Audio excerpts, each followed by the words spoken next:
One of the things that we ought to take away from today's gospel reading is the faith, both of the synagogue leader who comes to our Lord and says, "My daughter has just died, but come, lay your hand on her and she will live." But also the faith of the woman who had suffered from hemorrhages for 12 years. So she says to herself, if I only touch the fringe of his cloak, she believed that she would be healed. So tremendous faith for both of them. So this woman who had the hemorrhage for 12 years, she just believes that by coming into contact with something associated with our Lord, such as his cloak, that she knows she will be made well.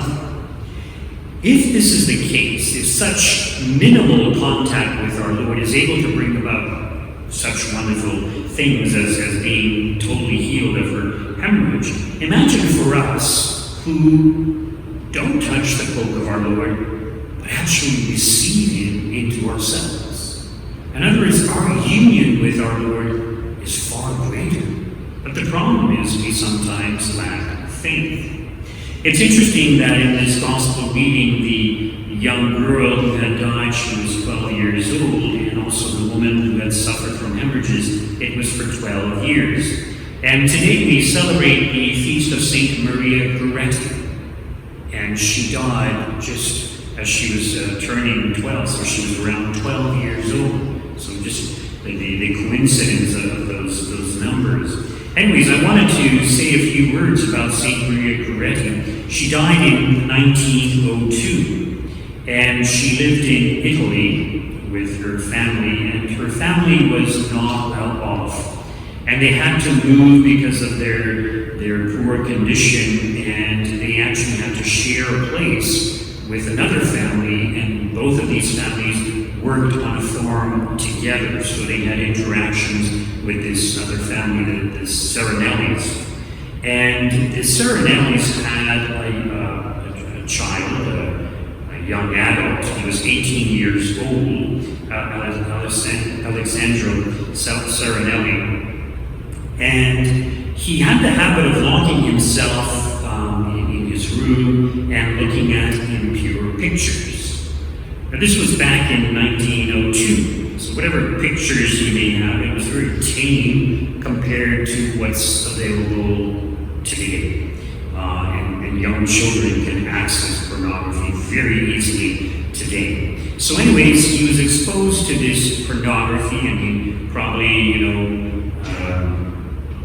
sexually masturbated or abused himself in the privacy of his room, but he fed his passion, his desire for sexual desire, and young Maria Goretti, 12 years old, he started pursuing her, trying to make advances towards her. On one occasion, he tried to have sexual relations with her, but Maria was able to resist him and to get away from him. And he warned her that if she told anyone, he would kill her. So Maria just made a point of trying to avoid him. Now, this was back in 1902. It was the time when children had to wait until they were 12 years old to receive Holy Communion. So Maria had just received her Holy Communion months before, and the workers on the farm, or her family, her parents, and Alessandro's parents also, they had to be out in the fields. They were using big, heavy machines, so it was very loud and noisy. Maria had stayed behind to take care of her little infant sister. And Alessandro made an excuse to go back to the house. He was working with the adults, and so there was nobody around, and he dragged Maria into the kitchen and tried to force himself on her. Of course, Maria screamed, but nobody could hear because of the machines that they were using in the fields. So she resisted and said that God wouldn't want it, and you would be deserving of hell if you did this. So she resisted, but once again he threatened to kill her, and she just kept struggling. She kept saying no. So he grabbed a metal instrument. It wasn't actually a knife, but it was a pointed instrument, and he eventually stabbed her 14 times. She continued to live, and Alessandro went into his room. Maria actually crawled to the kitchen door to try to unlock it. Alessandro heard her and went back and stabbed her some more times. In total, it was 14 times that he stabbed her. And eventually, of course, they found her, and Alessandro was arrested, but he denied any guilt. He denied that he did this. What's interesting is that Maria survived another 24 hours. Practically all of her major organs had been injured by means of these stabbings that Alessandro inflicted upon her. So it was pretty obvious that she was going to die. So they called for a priest, and the priest said to her, "Maria, Christ forgave those that killed him. Can you forgive Alessandro for what he did to you?"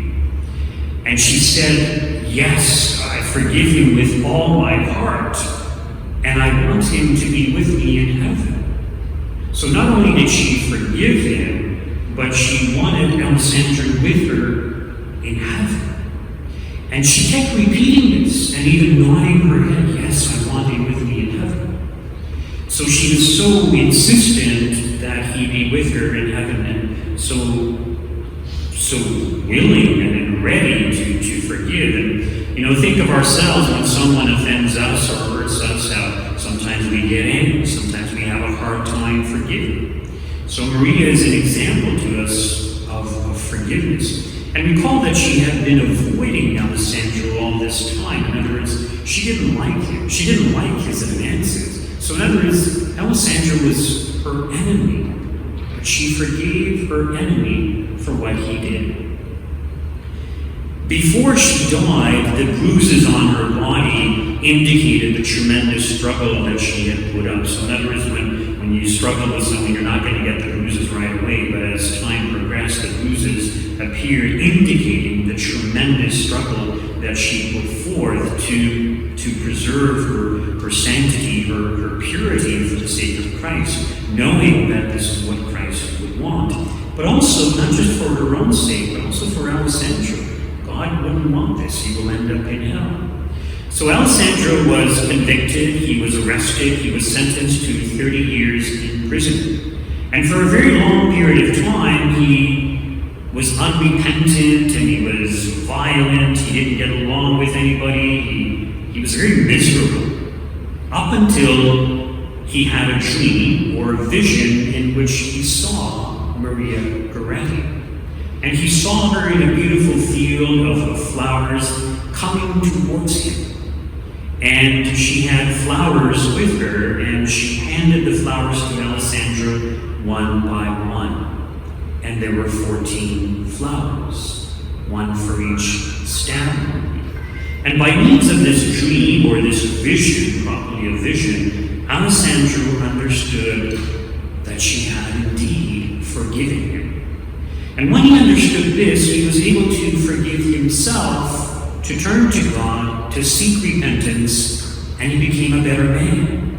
For his good behavior, he was let off.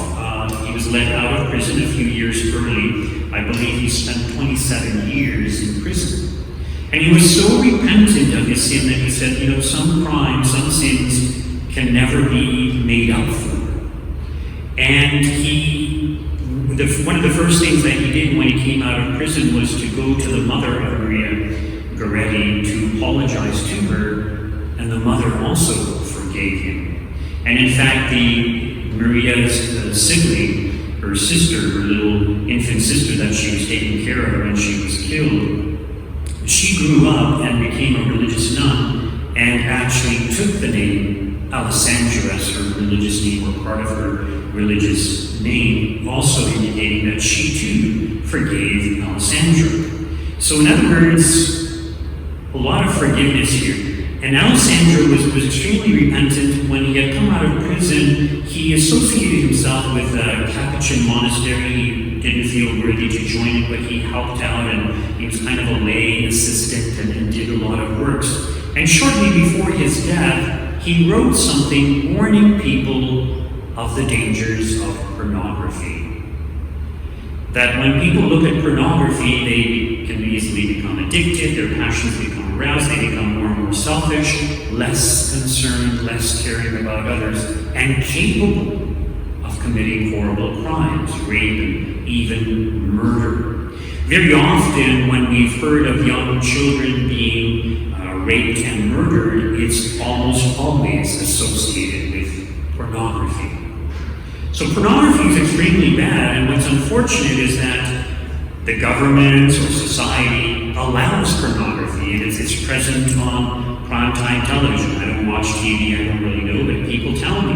And people tell me that what's available now on primetime television is much worse than what was available when I was growing up, that was present, after 10 o'clock or after 11 o'clock. I can't remember when these baby blue movies would come on. So in other words, pornography is rampant in today's age, and even the experts who are trying to promote sex education in the schools. Now, yes, granted, that children need a certain amount of sex education, but it's overly explicit, and the material is not appropriate for the ages of the children that are being taught.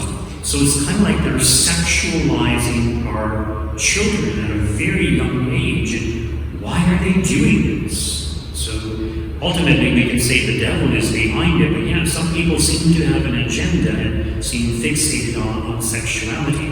I mentioned once before that once a parishioner, different parish up here, said to me, "Why is the Catholic Church so caught up on sex?" And I said, "Well, what are you talking about? Why are they always preaching about sex?" And I said, "I hardly ever preach about it. It's not as if we're caught up about it. It's just one of the many sins that we have to be conscious of. So human sexuality isn't good. It's something sacred to be shared by a man and a woman, and it has the potential for human life. So it's a wonderful thing. It's a sacred thing. And it's the very thing that Satan wants to obstruct, especially because it has that potential for human life." And in regards to pornography, I recently came across a video in which some priest was giving statistics, and he's saying that the majority of pornography that's out there now is violent pornography. So in other words, it's no longer lovemaking, but it's having power and being gratified, not just sexually, but in the fact that you can have power over another human being and use that human being as an instrument to satisfy your own desires or whatever. So it's really corrupting the mentality of society. It's corrupting the mentality of young people, and especially young men or even boys who are more prone to pornography than women. Statistics also show that more and more women are looking at pornography. So it's very, very unfortunate, and it's very, very dangerous. So we have the example of Alessandro Saranelli, who committed a horrible, horrible crime. We ought to learn from his mistake. There's a saying that a wise man learns from the mistakes of others, but the fool learns from his own mistakes. So unfortunately, we all tend to be foolish at times. But we need to do what we can to oppose pornography in society. So in some countries, they put bloggers or these companies that produce it. They can be heavily taxed so that they're not making so much money on these things. There's all kinds of things that can be done, but it's not being done. It's not being addressed. And as I mentioned before, even secular society, in other words, not a religious organization or group, also acknowledges that pornography is extremely harmful for individuals and relationships. So it's obvious. No-brainer, but yet it's out there, and people are affected, and a lot of people struggle with their addiction. Let us look to Maria Goretti, who fought so hard to preserve her purity that she was even willing to give her life for it.